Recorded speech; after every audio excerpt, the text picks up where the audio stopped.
자, 이번에는 이름을 한번 해봅시다. 이름을. 네.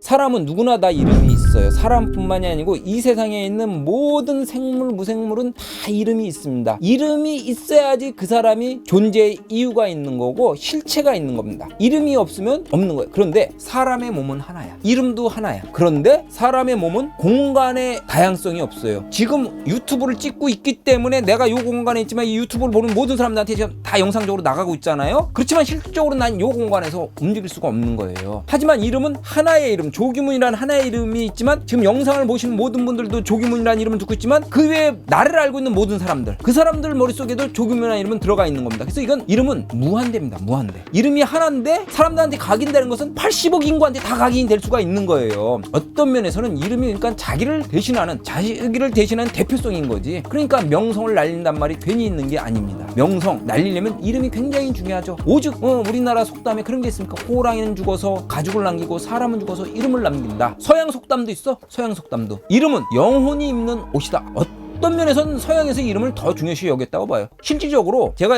논문을 쓰기 위해서 조사를 한 게 있는데 성명학에 대해서 논문을 썼어요. 그 조사를 하다 보니까 참 재밌는 자료가 하나 있었어요. 미국 사람들, 미국인들 이름 굉장히 중요시 여기더라고요. 미국인의 근 60%가 이름이 그 사람의 성공을 좌우한다 이렇게 믿고 있고, 그 중에 또 상당수가 장명하는 사람한테 장명 비용을 주고서 이름을 짓는다고 하더라고요. 저도 참 놀라고 재밌고 기분 좋은, 왜? 나도 이름을 짓는 사람 입장에서 좋았어요. 우리나라 같은 경우는 정확한 통계는 제가 아직 찾지는 못했는데 대략 한 70-80%가 장명, 이름에 대해서 중요하다고 하고, 뭐 저 같은 역술인 또는 철학관 이런 데서 이름을 짓는다고 해요. 물론 요즘은 인터넷에서 장명 프로그램을 돌려서 이름을 짓는 경우가 있는데, 그거보다는 왜냐면 이 프로그램에서 돌려서 하는 것은 이 프로그램에 한계가 있기 때문에 같은 이름이 나오는 경우가 많아요. 그래서 요즘 어린아이들이 같은 이름이 좀 많은 경우가 그래서 그런 게 아닌가라는 제 내피셜이에요.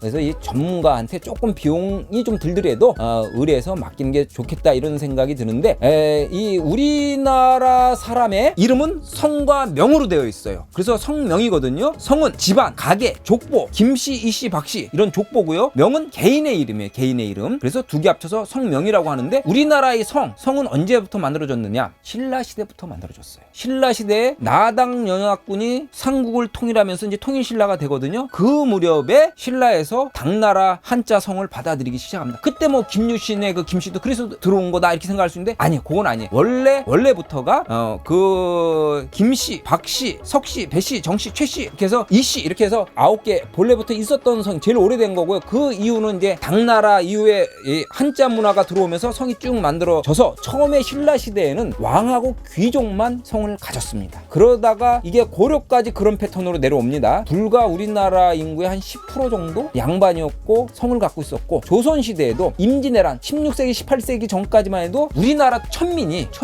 무려 40%나 됐다고 합니다. 그리고 성을 갖고 사는 양반은 1-20%뿐이 안 됐대요. 그게 언제까지 내려오냐면 1910년 하면 우리가 절대 잊지 말아야 됩니다. 왜? 일제 강탈기가 시작되는, 일본이 우리나라를 강제로 침탈하는 1910년이거든요. 요때 일본에서 조사한 조선의 요즘으로 치면 호족이에요.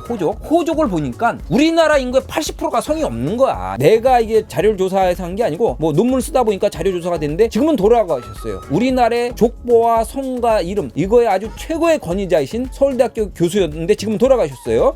고 이수근 선생님이 그 자료를 그냥 다 만들어 놓으신 걸 내가 이게 논문 쓰다 보니까 이게 찾게 돼서 내가 얘기를 해드리는 겁니다. 어떻게 1910년 불과 100년 전만 해도 우리나라 인구의 80%가 성이 없었어요. 그러면 우리가 지금 성 없는 사람이 없어. 김씨, 이씨, 박씨, 최씨, 조씨, 저처럼 조씨, 성 없는 사람이 없어. 다 있어. 이거는 80%가 불과 100년 사이에 다 만들어진 거예요. 우리는 뭐 족보가 있는 집안이네, 뼈대가 있는 집안이네, 이게 의미가 없는 거야. 물론 80%가 아니고 아주 오래된 양반 20%의 여러분들은 속할 수도 있어요. 우리 집엔 족보 있어요. 옛날부터 내려오던 500년 된 족보 있어요. 할 수도 있어요. 대다수의 80%는 그렇지 않다는 거, 우리가 이 역사적인 아픔은 받아들여야 할 겁니다. 이거는 그 당시에 양반, 위정자들, 백성을 다스리던 이 사람들의 어떤 정치적인 논리 때문에 그런 건데, 또 정치적인 논리가 또 얘기하면 또 정치적인 뭐 역술이다 이렇게 얘기할 수 있는데, 아니야. 이게 역사를 하다 보면 그런 부분이 들어갈 수밖에 없는 부분이에요. 좋아요도 좀 눌러주세요. 좋아요 누르고 다른 사람한테 퍼도 막 날라.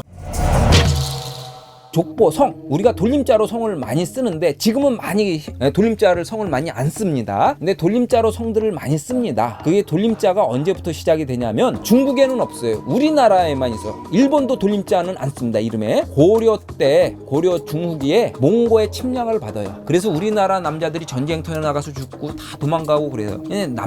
여자분들하고 애들만 남는데 그때 몽고들이 우리나라 여자들을 많이 유린을 합니다. 그 근거가 지금도 아기들 엉덩이에 푸른 반점은 우리가 몽고 반점이라고 하거든요. 아마 몽고 반점이라는 얘기 들어보신 중국집 말고 또 몽고 반점 하니까 또 짜장면집 생각하시는데 그거 말고 엉덩이에 푸른 반점 있는 분들 있잖아요. 그 참 역사적인 아픔이 지금까지 내려오는 겁니다.